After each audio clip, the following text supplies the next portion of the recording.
Halo, Assalamualaikum warahmatullahi wabarakatuh.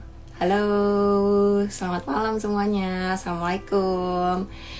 Teman-teman, kita berjumpa lagi akhirnya ya. Setelah sekian lama kita ada sesi Instagram Live lagi nih. Nah, hari ini kita akan belajar mengenai penyakit yang menyebabkan keguguran gitu ya teman-teman. Jadi ada berbagai macam faktor yang menyebabkan keguguran memang, tapi tentunya juga ada nih yang memang keguguran disebabkan oleh penyakit. Apa aja sih penyakitnya? Kita akan bahas hari ini, dan juga hari ini kita akan membahas mengenai IVF. Jadi teman-teman yang kemarin ketinggalan mengenai IVF, simak di sesi Instagram Live kali ini karena kita juga akan membahas IVF kali ini.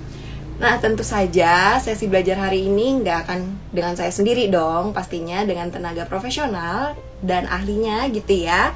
Hari ini saya ditemani oleh Dr. Diah Hidrawati Sari Hasibuan, spesialis obgyn, konsultan dari Morula IVF Yogyakarta. Nah, jadi teman-teman stay tune ya. Dan juga di kesempatan kali ini akan ada hadiah bagi pasangan yang beruntung. Tunggu, syaratnya akan saya bacain dan nanti pemenangnya akan diumumkan di akhir sesi Instagram Live ini.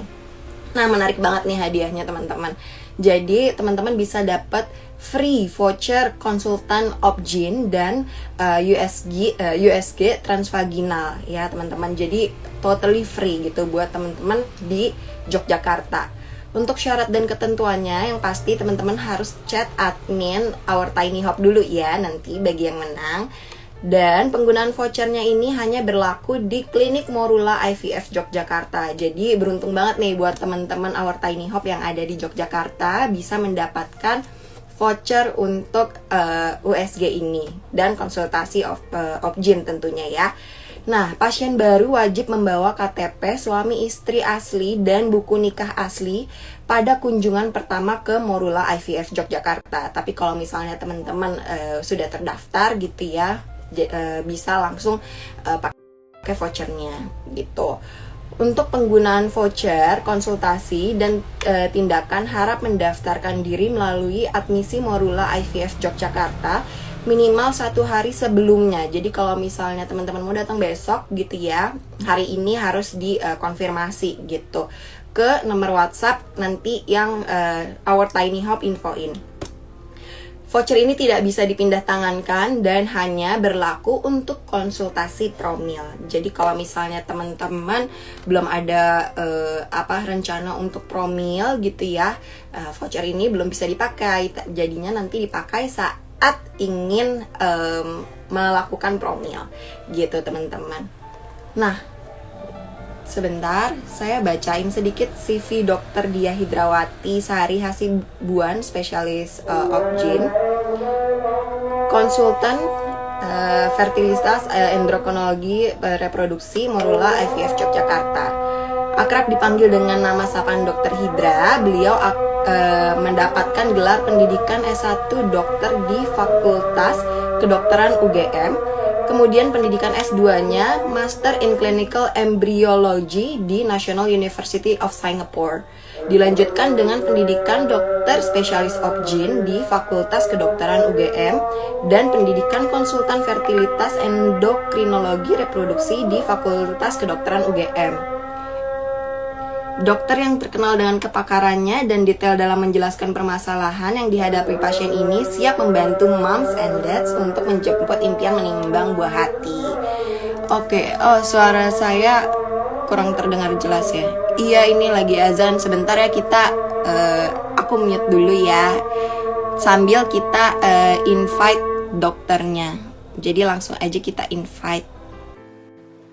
Oke, alhamdulillah sudah selesai azannya. Mohon maaf ya teman-teman, Dok, karena rumah saya persis samping masjid nih, Dok, kebetulan. Oke, Dokter Hidra apa kabar, Dok? Baik, alhamdulillah. Sehat, Dok, alhamdulillah. Terima kasih loh, Dok, hari ini sudah menyempatkan waktu untuk bergabung di sesi live bersama Our Tiny Hop. Pasti dengan jadwal yang padat nih, Dokter menyempatkan waktu. Saya sangat terima kasih sekali, Dok. Nah, Ya, dokter mungkin boleh di-share dok, saat ini dokter selain di IVF Yogyakarta, apakah dokter ada kesibukan lain dok untuk prakteknya ada di mana saja dok? saya praktek di Rumah Sakit JIH. Mhm. Eh, Formula IVF ini juga letaknya di Rumah Sakit JIH.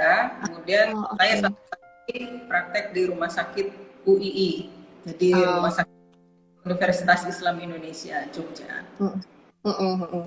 Oke, ini teman-teman bisa nemuin dokter Hidra di Rumah Sakit UI dan juga di IVF Yogyakarta ya teman-teman. Nah, dok menjelaskan sedikit, dok memperkenalkan sedikit mengenai Our Tiny Hope. Jadi Our Tiny Hope ini memang komunitas untuk para wanita yang mengalami keguguran gitu ya dok, atau pregnancy loss. Jadi kami di sini membantu, mensupport gitu ya, memberikan edukasi kepada teman-teman sahabat Our Tiny Hope dan juga mensupport mental teman-teman dari sahabat Our Tiny Hope sendiri. Nah, dok, terkait keguguran nih dok, apakah dokter sering menemukan kasus keguguran dok? Ya, sebenarnya kasus keguguran itu bukan kasus yang jarang, sebenarnya cukup sering juga, ya. Iya, Terutama betul. di yang sering itu di trimester 1 ya. Jadi Hmm, memang hal yang jarang, walaupun tidak semua kehamilan kemudian datang dengan keguguran ya, tidak, tapi ada lah. Jadi hmm, dari beberapa pasien pasti datang dengan keguguran itu wajar. Maksudnya Jadi memang kemungkinan itu. Jadi memang paling banyak juga di semester awal ya dok ya, sering Ya. terjadi keguguran itu, memang sangat rentan. Nah dok, mungkin dok kita bisa mulai nih dok dengan membahas terlebih dahulu gitu dok, mengenai apa itu keguguran berulang gitu ya dok. Seperti yang kita tahu juga banyak pasien yang sering mengalami keguguran berulang, apalagi yang rentan di semester-semester awal itu dok. Sebenarnya apa sih dok yang dimaksud dengan keguguran berulang, dan apakah ada kriteria khusus gitu ya hingga dapat disebut dengan keguguran berulang dok? Ya. Jadi keguguran berulang adalah keguguran yang terjadi 2 kali atau lebih berturut-turut pada usia kehamilan kurang dari 20 minggu dan atau berat janin kurang dari 500 gram. Jadi memang kriterianya harus paling tidak 2 kali. Ada sih yang menyebutkan 2 kali berturut-turut baru kita sebut dengan keguguran berulang. Jadi kalau baru sekali kita tidak sebut dengan keguguran berulang. Oke. Jadi berturut-turut gitu ya dok, yang terjadi secara berturut-turut gitu. Kalau misalnya setelah keguguran pasien berhasil mendapatkan rainbow baby gitu ya dok, terus kehamilan ketiga itu keguguran lagi, apakah itu tidak disebut sebagai keguguran berulang dok? Jadi memang definisinya bisa beberapa tergantung ininya juga ya, definisi ikut siap, karena ini salah satunya kan dari Himpunan Fertilitas Indonesia ya. Jadi dari HIFERI, Kumpulan Obgyn Indonesia, menyebutkan bahwa keguguran berulang itu memang 2 kali yang berturut-turut.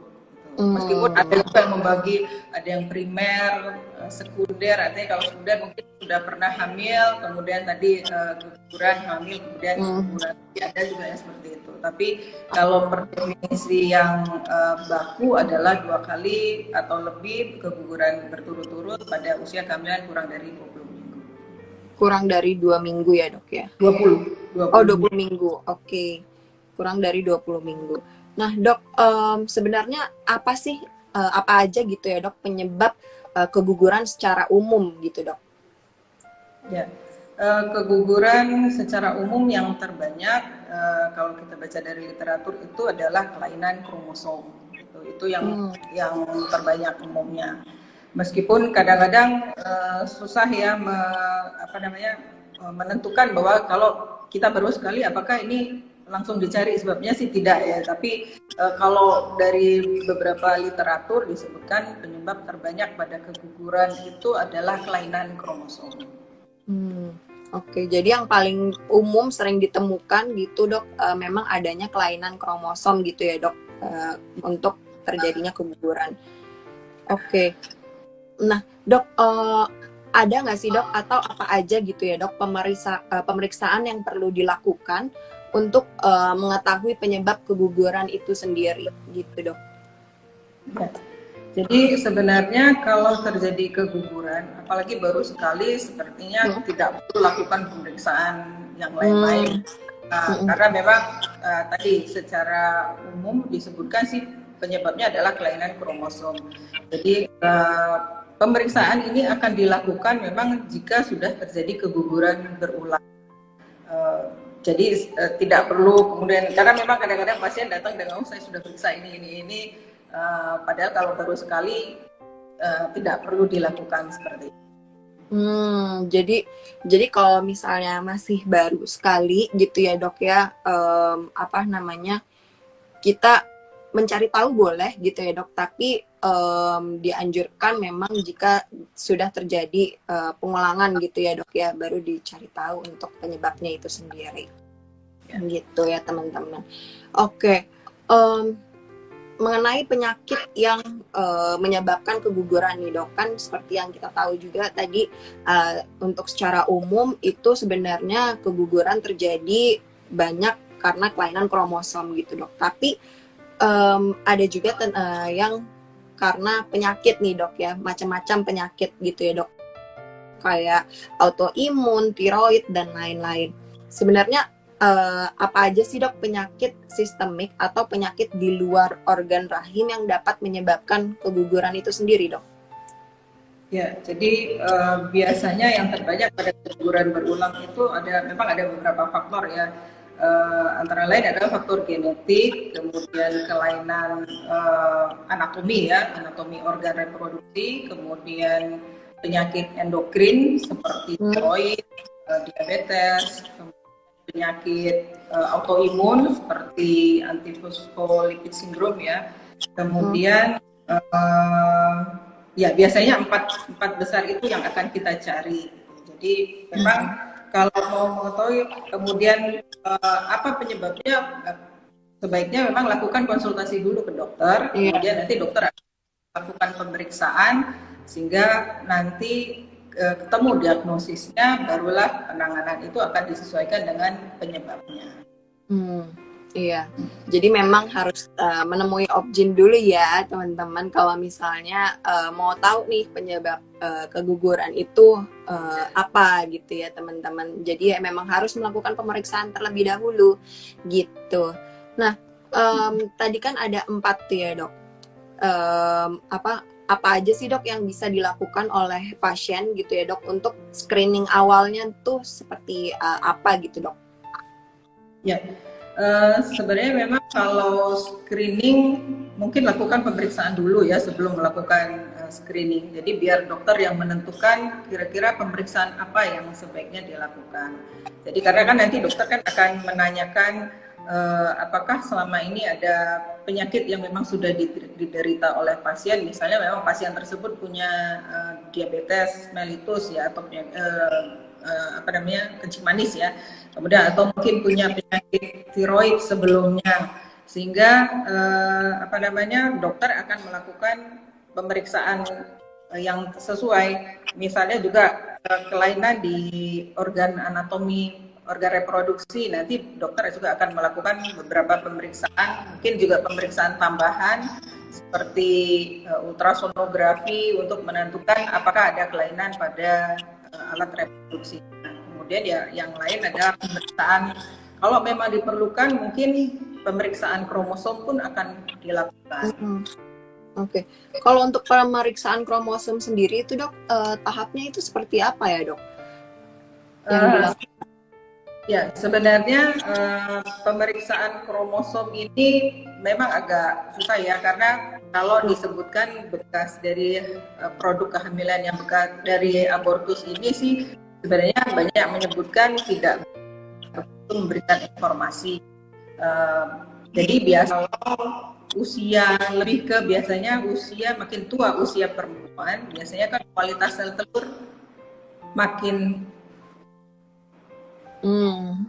kualitas sel telur makin turun sehingga biasanya kejadian untuk terjadinya abortus itu lebih banyak kalau ini faktor genetik ya lebih banyak pada pasien yang usianya lebih tua. Memang kalau diperiksa kromosom orang tuanya pun ya tidak begitu. Kadang-kadang orang tuanya mungkin kromosomnya bagus, tapi yang tidak bagus sebenarnya produk kehamilannya yang sering jadi segitu. Jadi kan Iya, Dok. kalau memeriksa kromosom pada sel telur tidak mungkin. Yang bisa itu nanti kalau pada bayi tabung itu kita bisa lakukan pemeriksaan kromosom sebelum embrio itu dikembalikan, itu yang paling memungkinkan. Tapi kalau ini konsepsinya natural, artinya alamiah, bisa hamil alamiah, ya biasanya ditawarkan seperti itu, orang tuanya diperiksa pun tidak selalu abnormal, mungkin kromosomnya normal saja gitu. Bisa jadi, tapi kalau sudah sampai ke embrio itu yang biasanya ada masalahnya. Oke. Menarik, cukup sedikit complicated ya Dok ya, jadi memang Ya, Oke. kromosom memang agak susah. Nah, teman-teman, kalau untuk saya ingin mengingatkan kembali untuk teman-teman, kalau ingin ada pertanyaan gitu ya teman-teman, ditaruhnya bisa di question box ya teman-teman, yang ada tanda tanya itu. Nah, jangan di komen ya, nanti kelewat nih. Tadi saya udah lihat beberapa komen pertanyaan yang cukup menarik Dok, cuman di komen nih. Teman-teman jangan lupa taruhnya di question box ya. Nanti akan dijawab oleh Dokter Hidra di sesi tanya jawab gitu. Nah, Dok, apakah ada gejala-gejala khusus Dok untuk penyakit tertentu gitu ya Dok? Spesifiknya yang paling banyak gitu ya Dok. Kalau misalnya keguguran yang disebabkan oleh penyakit gitu ya Dok. Ada gejala khusus nggak sih Dok untuk penyakit tersebut gitu? Ya, biasanya yang kalau seperti faktor genetik memang agak susah ya gejalanya banyak berulang, hanya itu saja. Kemudian sama juga dengan anatomi, kelainan anatomi, kalau tidak dilakukan pemeriksaan biasanya pasien tidak akan tahu bahwa ini ada kelainan di anatominya. Kemudian kalau yang jelas itu walaupun tidak selalu ya, ini pasien-pasien dengan kelainan pada hormon ya atau endokrinologinya, endokrinopati, misalnya penderita hipotiroid. Jadi biasanya kalau penderita hipotiroid mungkin ada, walaupun tidak selalu nyata ya, jadi kadang-kadang pasien mungkin mudah lelah, kemudian tidak tahan dingin, kemudian ada di dekat mata, kemudian ada bradikardi. Bradikardi itu denyut nadinya di bawah normal. Nah, mungkin itu bisa lakukan pemeriksaan, walaupun tidak selalu ya, tapi memang lakukan aja pemeriksaan. Kalau memang terbukti ada hipotiroid, dari pemeriksaan laboratorium pasti akan kelihatan. Sedangkan yang lain pemeriksaan hormon, salah satunya adalah diabetes. Jadi kalau diabetes kan biasanya akan, kalau yang tanda klasik adalah biasanya pasien akan merasakan banyak makan, sering haus, sering kencing, atau mungkin kalau diabetesnya sudah lama bahkan terjadi penurunan berat badan, kemudian ya itu bisa terjadi. Itu yang klasik ya gitu. Nah, untuk memastikannya memang kembali lagi lakukan, pasti dokter akan melakukan pemeriksaan. Kalau ini ada gejala-gejala seperti ini, pasti dokter akan melakukan pemeriksaan tambahan, penentuan diagnosisnya.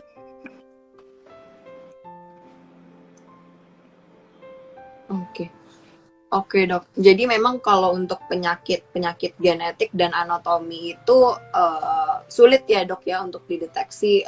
Bisanya tuh memang kalau sudah terjadi keguguran berulang itu sendiri ya Dok ya. Dan kemudian kalau untuk kelainan hormon gitu seperti hipotiroid itu memang mudah lelah gitu ya Dok.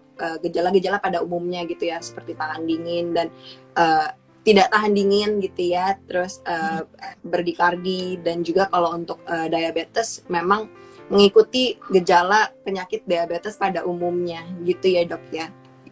Oke, adakah terapi khusus dok selama promil agar penyakit bisa dikontrol dan keguguran ini dapat dicegah gitu dok dengan pasien dengan penyakit-penyakit tersebut? Ya, kembali lagi memang pasien konsultasi aja ke dokter dulu sehingga dokter akan melakukan pemeriksaan menyeluruh tadi sehingga bisa menentukan ini arahnya kemana dari beberapa faktor ini, faktor manakah yang ada pada pasien sehingga kalau penderita hipotiroid ya pasti tiroidnya kan akan diberikan obat untuk meningkatkan tiroid. Kemudian kalau diabetes ya akan diabetes. Ya. Kemudian kalau misalnya autoimun ya seperti antifosfolipid sindrom itu nanti ada pemeriksaan selain pemeriksaan laboratorium nanti akan diberikan obat-obatan supaya tidak terjadi trombosis ya trombofilia tadi itu untuk yang autoimun. Memang untuk genetik yang susah karena sampai sekarang tidak ada terapi untuk genetik yang bisa nanti tadi kembali lagi kalau bayi tabung itu bisa memilih embrio mana yang tidak bermasalah kromosomnya. Tapi terapi tetap tidak ada untuk terapi genetik belum sampai saat ini belum ada. Jadi saat ini memang penelitian tuh juga belum sampai ke sana gitu ya dok kalau untuk terapi genetik ya teman-teman. Tapi bisa dibantu gitu ya untuk pemilihan kromosomnya sendiri yang bagus melalui metode IVF. Nah menarik nih, setelah ini kita akan membahas IVF ya teman-teman. Akan dijelaskan lebih lanjut oleh Dr. Hidra mengenai IVF itu sendiri. Oke, bicara tentang IVF dok. Nah sebenarnya bulan lalu ya kalau nggak salah kita sempat ada sesi juga tuh dok dengan IVF Margonda. Cuman nih teman-teman pasti kayaknya nih udah lupa nih dok tentang IVF itu sendiri gitu. Apa sih IVF itu gitu ya dok dan kenapa sih IVF nih bisa membantu mendapatkan rainbow baby atau sang buah hati yang dinantikan oleh para sahabat Our Tiny Home?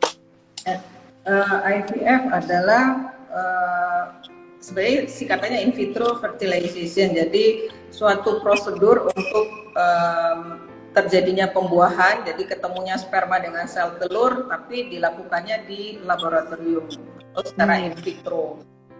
Kemudian kenapa bisa terjadi kehamilan ya karena memang terjadinya pembuahan kan memang sengaja ya, artinya dibuat, jadi diketemukan sperma dengan sel telur, kemudian setelah itu hasil dari fertilisasi itu akan dikultur, ditumbuhkan untuk menjadi embrio. Setelah embrionya didapatkan, kualitasnya bagus, embrio tersebut akan dikembalikan ke rahim ibu sehingga terjadilah kehamilan. Jadi begitu sudah membentuk embrio gitu ya dok, baru dikembalikan ke rahim ibu gitu ya. Jadi memang pembuahannya itu terjadi di luar nih teman-teman. Jadi dipilih dulu gitu ya yang bagus sel telurnya, spermanya gitu ya. Terus nanti baru dibantu dari morula gitu ya. Dibantu untuk pembuahannya di luar dan kemudian kalau sudah jadi embrio akan ditaruh lagi di rahim sang ibu gitu. Teman-teman. Nah, mengenai IVF sendiri nih dok, mungkin juga sudah banyak teman-teman yang mulai tertarik dengan IVF gitu ya dok ya. Program ini apa aja sih dok persiapannya yang harus disiapkan gitu ya sebelum IVF gitu dok, baik secara mentalnya, fisiknya itu kira-kira persiapan apa nih dok yang penting banget buat dilakukan oleh pasangan suami istri ini? Ya. Jadi persiapan untuk IVF ini memang hampir sama dengan pemeriksaan infertilitas dasar ya. Jadi biasanya kita minta untuk pemeriksaan ultrasonografi karena kita akan menilai bagaimana dengan keadaan rahimnya, bagaimana dengan indung telurnya, masih terlihatkah cadangan sel telur ya, ibu. Kemudian setelah itu akan dilihat juga bagaimana dengan sperma. Pemeriksaan sperma akan dilakukan juga. Kemudian pemeriksaan tambahan yang lain adalah pemeriksaan namanya histerosalpingografi. Jadi untuk menilai saluran tuba. Karena kenapa misalnya didapatkan hidrosalping atau pembengkakan pada saluran tuba itu akan mengganggu penempelan embrio juga. Karena dalam hidrosalping itu ada cairan yang toksik buat embrio. Sehingga biasanya akan dilakukan pemeriksaan, kemudian setelah pemeriksaan itu ada, mungkin pemeriksaan yang lain kalau sudah masuk ke program akan dilakukan screening juga yang lain, screening seperti HIV, hepatitis B, hepatitis C gitu ya. Kemudian tambahannya adalah toxoplasma dan rubella. Jadi kalau screening itu semua bagus, barulah masuk ke program IVF. Oke. Oh, tadi mengenai pemeriksaan saluran tuba nih dok. Tadi tuh ada yang berbahaya gitu ya dok untuk embrio. Jadi kalau ada cairan tertentu ini embrio itu, jadi program IVF itu juga bisa gagal karena adanya si cairan di saluran tuba ini ya dok ya? Ya, jadi kita sebut hidrosalping ini diketahui bisa membuat, jadi dia di dalam cairan itu cairannya toksik, racun buat embrio, sehingga memang kalau akan dilakukan, terutama kalau kita akan melakukan transfer embrio ya, jadi kalau transfer embrio hidrosalping ini sudah harus diambil dulu atau istilahnya kita harus dipotong ya, dibuang, artinya dilakukan operasi untuk pemotongan saluran tuba ini, hidrosalping ini, kemudian barulah embrio akan ditransfer ke rahim ibu. Oke. Jadi memang pemeriksaan keseluruhan itu penting sekali ya teman-teman ya, jangan sampai nanti sudah mau program gitu ya, tapi ternyata ada satu tes yang terlewat gitu ya, yang akhirnya sangat disayangkan gitu ya, programnya jadi gagal gitu. Dan yang pasti mental teman-teman juga harus dipersiapkan gitu ya untuk program-program ini. Nah, untuk tingkat keberhasilannya sendiri dok, kira-kira untuk IVF ini bisa meningkatkan keberhasilan program kehamilan ini berapa persen dok? Ya. Sebenarnya memang tergantung penyebab infertilitasnya juga. Kemudian satu sih yang cukup membuat angka keberhasilan itu bagus adalah usia pada perempuan. Jadi semakin banyak usia perempuan, tadi kembali lagi kualitas sel telur makin turun, jumlahnya pun makin sedikit juga, sehingga itu juga akan mempengaruhi angka keberhasilan IVF. Tapi secara overall itu kira-kira 30-35% angka keberhasilan IVF. 30-35% ya dok. Tadi mengenai usia wanita itu sendiri dok, kan mempengaruhi tingkat keberhasilannya ya dok ya biasanya. Nah, paling potensial gitu ya dok, dan batas kira-kira yang selama ini ditemukan paling sulit gitu ya dok, di wanita usia berapa nih dok yang paling sulit untuk? Ya, di dalam penentuan pembagian usia ini kita sebutkan bahwa usia 35 tahun ke atas itu sudah masuk usia yang advance ya. Jadi yang kemungkinannya pasti angka keberhasilannya makin turun.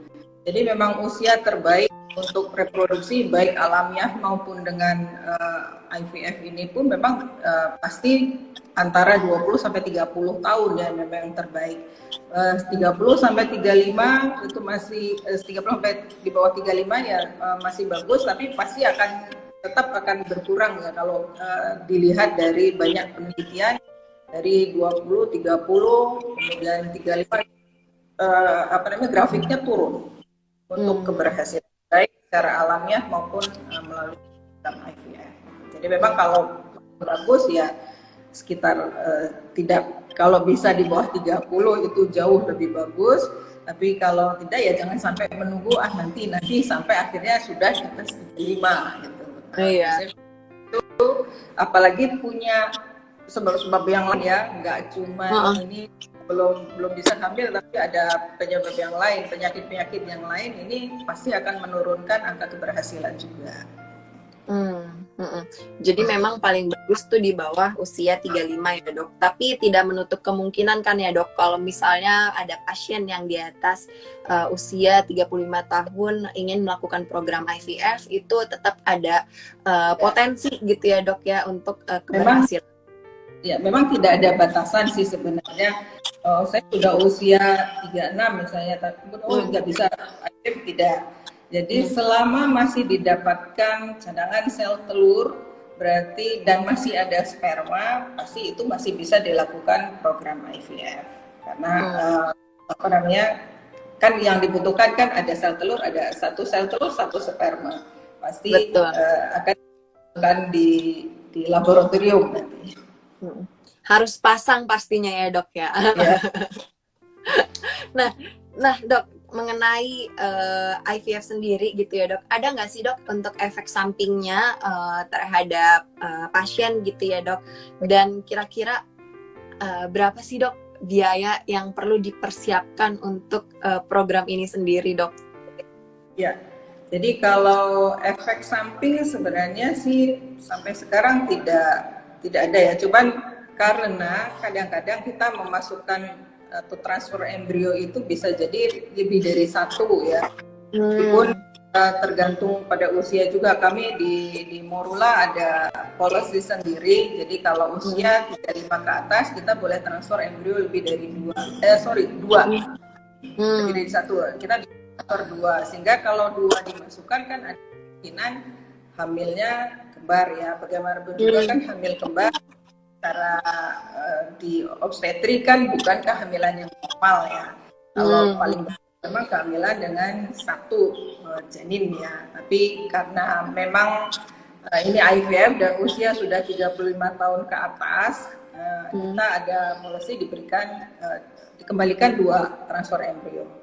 Kemudian efek samping yang lain, misalnya pada pasien-pasien dengan jumlah cadangan sel telur yang banyak, atau pada pasien-pasien PCO misalnya polikistik ovarium, itu mungkin ada risiko untuk terjadinya hiperstimulasi, meskipun tidak selalu ya, tapi ada risiko karena kan untuk kita nggak mungkin IVF tuh paling bagus kita dapat sel telur nggak mungkin cuma satu kan, jadi kalau bisa banyak ya, karena nanti ada kesempatan chance kan tidak selalu satu dibuahi pasti kemudian hasilnya bagus, tidak selalu, sehingga kita perlu sel telur yang cukup sehingga ada kesempatan untuk memilih juga mana embrio yang bagus untuk dikembalikan.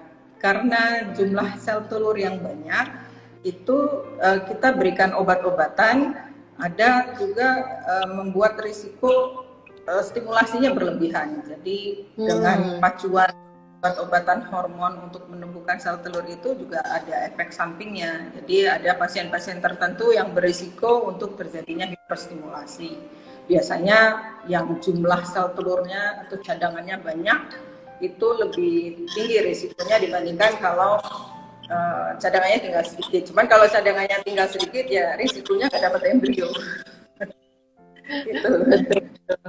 Gitu. Oke. Nah, itu dia tadi untuk resiko-resikonya ya teman-teman. Nah, kalau untuk kisarannya nih dok, cost-nya gitu ya dok, untuk satu cycle program gitu ya dok, itu biasanya pasien tuh menghabiskan biaya berapa sih dok?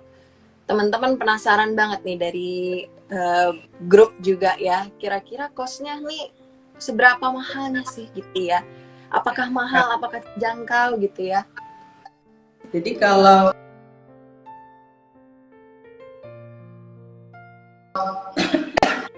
sampai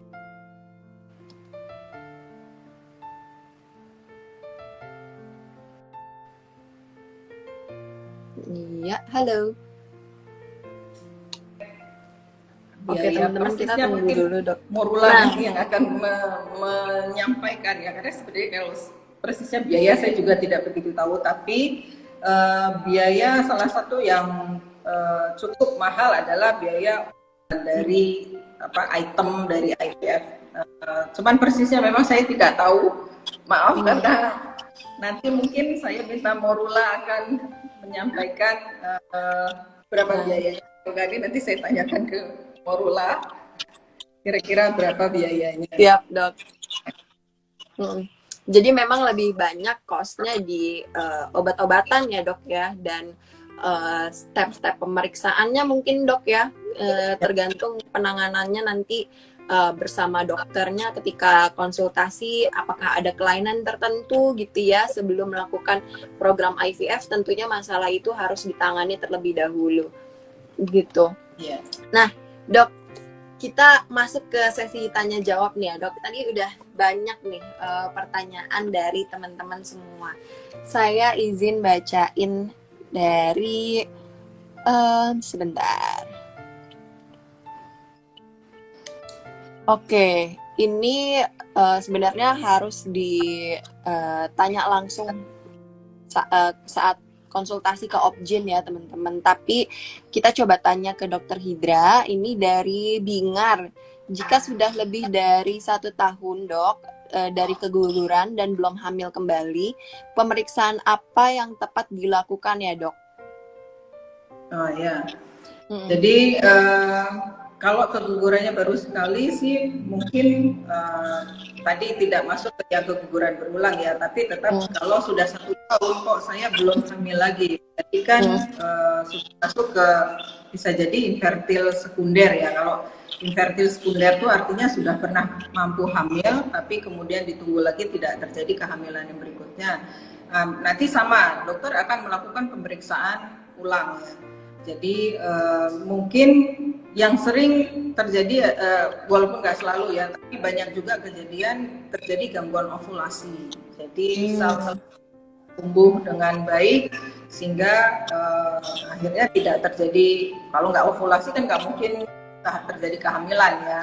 Kemudian pemeriksaan yang lain ya tadi mungkin ada masalah dengan hormon, ada masalah juga sehingga memang akan dilakukan pemeriksaan menyeluruh lagi kepada pasien. Jadi memang saya tidak bisa menentukan kalau cuma satu. Biasanya nanti umumnya karena ini seperti infertil sekunder pasti akan dilakukan pemeriksaan. Biasanya dengan USG itu akan kelihatan telur. Okay. Jadi memang harus diperiksa secara langsung ya teman-teman, temuin Opjin gitu ya, temuin memang spesialis gitu ya, jangan datang ke sembarangan tempat gitu, temukan ahlinya. Oke, nah nanti dari situ baru ketahuan gitu ya teman-teman berdasarkan gejala apa yang dialami oleh teman-teman, baru dokter bisa memberikan saran gitu ya, pemeriksaan lanjutan apa lagi yang diperlukan dan terapi apa yang diperlukan oleh teman-teman sekalian. Oke, kita masuk ke pertanyaan kedua, Dok. Saya hamil karena IVF, tapi di usia 10 minggu keguguran karena kelainan kromosom. Nah, ini udah diketahui ya, Dok ya, berarti penyebabnya kelainan kromosom. Saran agar FET berikutnya aman, Dok. Apakah ada kiat-kiat tertentu nih, Dok, untuk FET berikutnya? Jadi kalau memang kalau di dalam IVF ini saya nggak tahu ini kelainan kromosomnya diketahui mana ya.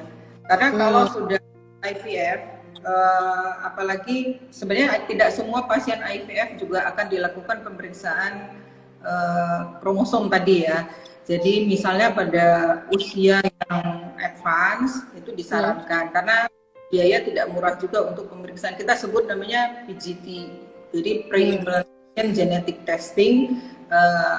Jadi PGT-A-nya untuk aneuploidy, atau yang M itu yang memang sudah tahu ada kelainan turunan ya, seperti mungkin cystic fibrosis dan sebagainya, itu akan dilakukan PGT-M tapi namanya.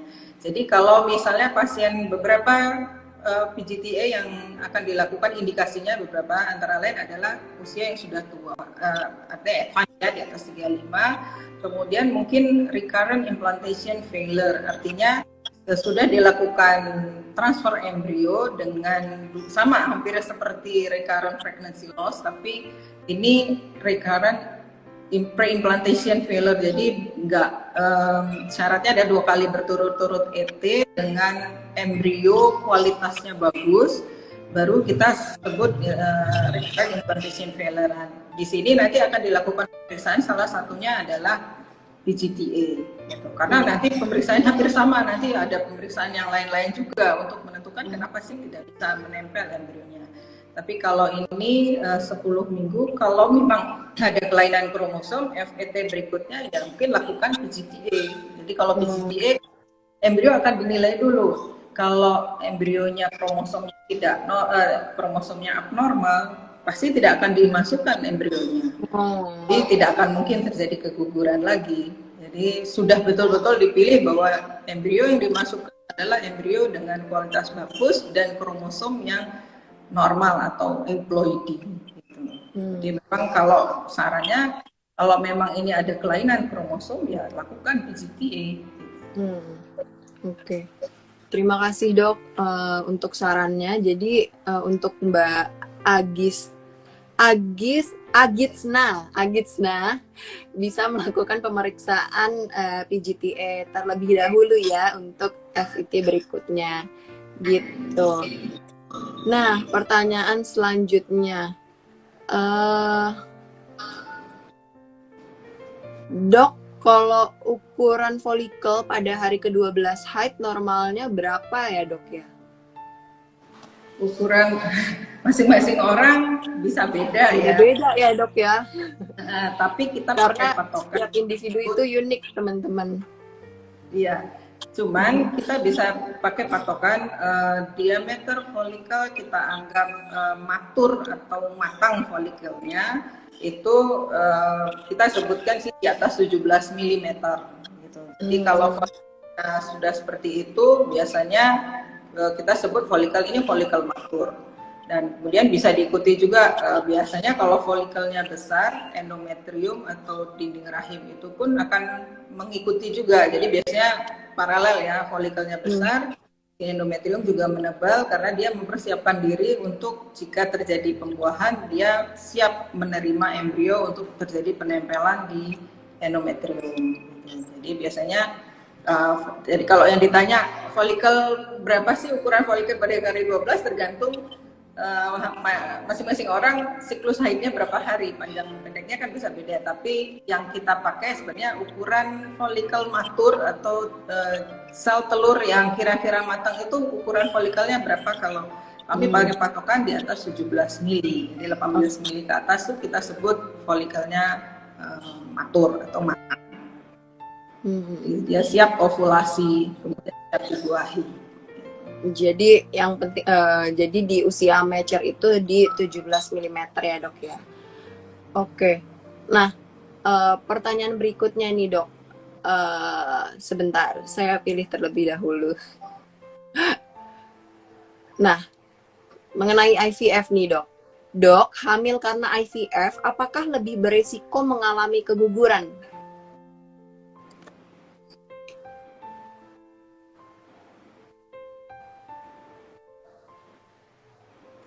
Halo dok.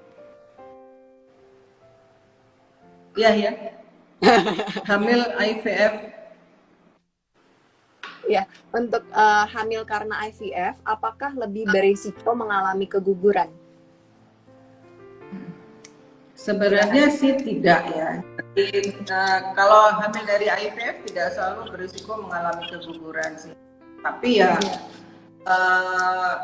apa namanya ya mungkin tergantung, karena kalau sudah IVF kan sebenarnya penyebab ya infertilitasnya kan bisa jadi nggak cuma satu ya, itu pasti dibandingkan orang yang benar-benar tidak infertil ya ini pasti beda ya gitu. Tapi tidak ya, kita lihat angka keberhasilan itu pun kan hanya sekitar 30-35%. Kemudian ya yang lain kemana ya, banyak faktornya untuk sampai terjadinya sampai hamil saja. Itu tadi yang saya sampaikan baru ke kehamilannya, belum sampai ke angka kelahirannya. Biasanya angka kelahiran itu makin turun juga. Kemudian ya bisa dibilang karena beda ya, ini sudah pasien infertil, pasti tidak akan sama persis dengan orang-orang yang normal ya. Mm-mm. Balik lagi Justru sama juga sebenarnya, dengan kita. justru sebenarnya ini malah meningkatkan potensi untuk kehamilannya ya dok ya, untuk IVF sendiri. Ya, Di mana kan tadinya orang-orang yang pasien-pasien yang sulit mengalami kehamilan gitu ya dok, dibantu oleh IVF untuk akhirnya melalui proses mengalami proses kehamilan itu sendiri gitu iya. teman-teman. Nah, pertanyaan selanjutnya. Ini kita lumayan banyak nih pertanyaannya. Jadi saya agak pilih-pilih ya teman-teman. Oke.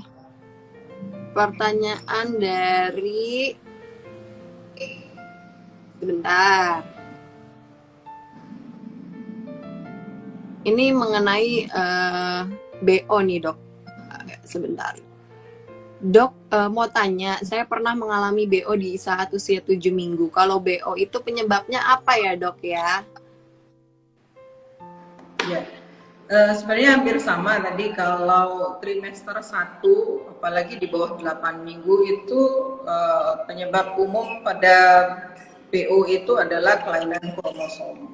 Jadi memang lebih banyak ke kelainan kromosom ya untuk belajar. Karena kan embrio itu kan nanti sebagian jadi janinnya, kemudian sebagian lagi akan berkembang menjadi supportnya, jadi seperti plasenta, selaput ketuban dan segala macam ya. Untuk BO kan yang berkembang hanya kantongnya saja, tapi janinnya kan tidak terdeteksi. Nah, kebanyakan pada penyebab BO ini adalah kelainan kromosom. Jadi memang dari kromosom itu sendiri ya teman-teman, jangan lupa lakukan pemeriksaan lebih lanjut ke Opjin ya. Nah, pertanyaan selanjutnya nih dok, saya mengkonsumsi Obimin, apakah bagus untuk persiapan kehamilan dan IVF? Seperti Gak itu dok. Itu. Ya, ini kan multivitamin ya, di dalamnya ada zat gizi, kemudian ya mungkin ada saya sendiri nggak hafal ya, tapi lebih banyak ke zat besi mungkin ya, zat besi. Kemudian kalau ada vitamin B1, B6 atau asam folat, nggak apa-apa, bagus. Dikonsumsi, boleh dikonsumsi untuk persiapan kehamilan. Tapi kembali lagi kalau kemudian saya sudah minum ini, apakah meningkatkan keberhasilan IVF? Nggak ini ya, artinya tidak semudah itu. Artinya kita untuk angka keberhasilan kembali lagi kan banyak faktornya ya. Tapi untuk mempersiapkan kehamilan bagus, kita biasanya memang disarankan untuk minum asam folat lebih dulu sebelum hamil. Jadi kan tidak selalu saya hamil dulu baru minum sih, tidak. Bahkan apalagi kalau ada riwayat sebelumnya ada kelainan pada janin ya, yang hubungannya dengan susunan saraf pusat, justru disarankan untuk mengkonsumsi asam folat lebih dahulu sebelum program hamil. Betul. Saya paling sering dengar nih dok mengenai asam folat, karena teman-teman saya tuh sebelum hamil banyak yang dikasih asam folat dok. Oke, pertanyaan selanjutnya nih dok, apakah TBC bisa menyebabkan keguguran berulang dok? Maaf apa? Apakah TBC bisa menyebabkan keguguran berulang? TBC ini tergantung TBC-nya di mana ya, karena TBC itu kan bisa mengenai di mana saja di dalam tubuh, tidak hanya di paru-paru. Kadang-kadang mungkin infeksi panggul pun seringkali penyebabnya adalah infeksi TBC.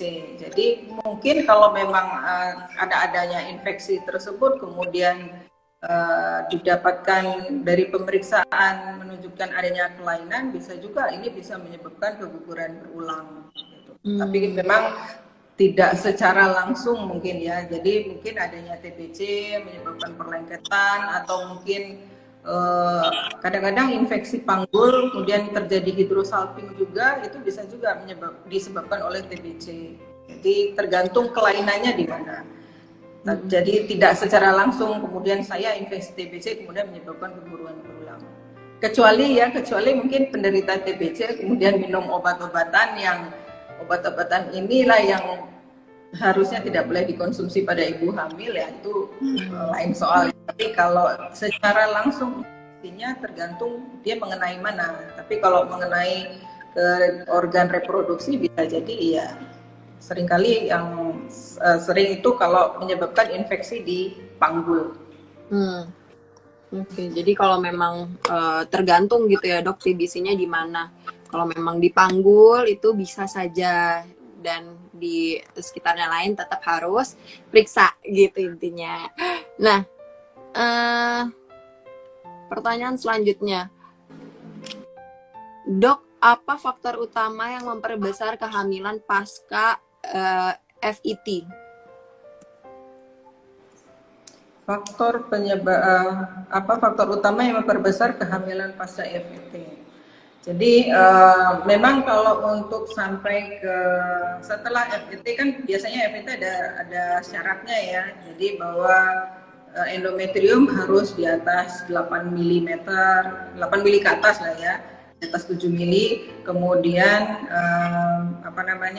tidak ya, kalau sekali memang saya tidak bisa menyebutkan ya, biasanya angka keberhasilan bukan FET, lebih ke angka keberhasilan pada IVF ya. Kembali lagi yang menentukan adalah satu, usia ibu, kemudian kualitas embrio, kualitas sperma, kualitas sel telur, sampai akhirnya kualitas embrio ya. Kemudian penyebab infertil yang lain. Nah, penyebab infertil itu apa saja? Jadi kalau misalnya di awal spermanya yang sedikit sekali, kemudian jumlahnya sedikit, gerakannya juga sedikit, ini pasti akan mempengaruhi angka keberhasilan dari IVF ya, karena meskipun yang kita lihat kan sebenarnya di lab itu adalah morfologinya saja, tapi sampai dalam kan memang tidak diketahui. Cuman memang tadi yang saya sampaikan, tidak semua pasien akan diperiksa sampai kromosom segala ya, tergantung penyebab kita biasanya hanya orang-orang tertentu sih yang memang dilakukan. Meskipun tidak ada salahnya, saya mau IVF tapi langsung PGD, nggak masalah juga, boleh dilakukan. Tapi kalau mau sesuai indikasi itu tidak semua memang pasiennya. Jadi kalau faktor utama yang memperbesar kehamilan memang banyak faktornya. Jadi nanti tadi penyebab infertilitasnya apa, usia pada ibu bagaimana, hasil dari sel telurnya ada berapa, kemudian kualitas sel telur bagaimana, kualitas embrio bagaimana, sampai ke keadaan rahim dan hormonnya semua bagaimana. Nah, kalau semua bagus ya memang kalau sampai terjadi kehamilan recurrent implantation failure itu terjadi, barulah akan dilakukan banyak pemeriksaan tadi, mirip dengan keguguran berulang. Oke, siap dok. Terima kasih banyak. Nah dok, sebenarnya kita masih punya banyak pertanyaan nih dok, tapi kita punya waktu tinggal 5 menit lagi. Saya kasih 2 pertanyaan terakhir ya dok ya. Kalau sebentar kita masukkan. Jika lebih dari 1 tahun perlu periksa ke dokter fertilitas atau fatom maternal ya dok. Kehamilan pertama saya terkena torch, apa mungkin terulang dok? Dan tindakan yang perlu untuk promil dok, apakah ada? Oh ya, jadi kalau yang pertama itu ada infeksi torch, mungkin memang kalau sebaiknya, kalau ini kan berarti mungkin hamilnya nggak ada masalah ya, jadi artinya mampu hamil tapi ada penyakit yang lain. Kalau itu yang terjadi memang lebih bagus ke konsultan. Tapi kalau jadi diperiksa dulu ya dok. Ya, tapi saya susah memiliki kehamilan lagi, artinya susah memperoleh kehamilan lagi ya perginya ke dokter fertilitas. Tapi kalau mampu hamil, ya kalau mampu hamil tapi kehamilan saya ada penyakitnya, tapi tidak bermasalah dengan kemampuan untuk memiliki kehamilan, berarti masalahnya ada di penyakit kehamilan, mungkin ada baiknya ke dokter fetom maternal. Ke dokter fetom ya teman-teman. Nah ini satu lagi dok, sebenarnya ya satu lagi boleh deh. Ini nih dok, hamil 4 minggu tapi hanya nampak penebalan dinding dan keluar flek. Apakah tanda-tanda keguguran, Dok? Ya, jadi diagnosis pasti kehamilan itu memang harus dari USG didapatkan kehamilan. Hanya saja biasanya secara teori kehamilan itu akan jelas terlihat kalau 5 minggu ya. Jadi biasanya 5 minggu itu akan terlihat jelas. Kalau baru 4 minggu baru terlihat penebalan dinding, nanti pasti dokter tidak akan secepat itu bilang wah ini nggak berhasil, nggak. Biasanya pasien akan diminta untuk datang memeriksakan kehamilannya lagi kira-kira 2 minggu ke depan. Jadi dokter akan memeriksa lagi, kalau itu bagus biasanya kantong kehamilan pasti sudah terlihat, karena kan 2 minggu lagi sekitar 6 minggu ya, mestinya dalam 6 minggu kantong kehamilan sudah kelihatan. Kemudian kalau keluar flek tidak selalu tanda keguguran, yang bisa iya bisa enggak ya, tapi bisa juga kadang-kadang gejala ini karena penguatnya kurang. Jadi biasanya dokter akan memberikan juga obat-obat support seperti penguat rahim untuk sampai diputuskan ada pemeriksaan berikutnya, ada penilaian yang kedua. Jadi kalau baru sekali tidak kemudian serta-merta ya keguguran, kecuali kemudian keluar darah. Artinya langsung keluar darah sekali ya. Iya, baik. Terima kasih banyak Dokter Hidra atas penjelasannya, gitu ya teman-teman. Jangan lupa melakukan pemeriksaan secara menyeluruh, gitu ya, ke Dokter Obgyn. Jadi tadi Dokter Hidra juga sudah menjelaskan penyakit yang menyebabkan keguguran, khususnya keguguran berulang yang terjadi 2 kali atau lebih dari 20 minggu, gitu ya Dok ya. Nah, yang terjadi secara berulang. 2 kali secara berulang. Nah, untuk penyebab-penyebabnya juga tadi sudah diberikan lebih lanjut sama Dokter Hidra, dan penanganannya jangan lupa temui Obgyn-nya. Terima kasih banyak Dokter Hidra. Untuk pemenangnya nanti akan diumumkan di IG story-nya Our Tiny Hope ya, teman-teman.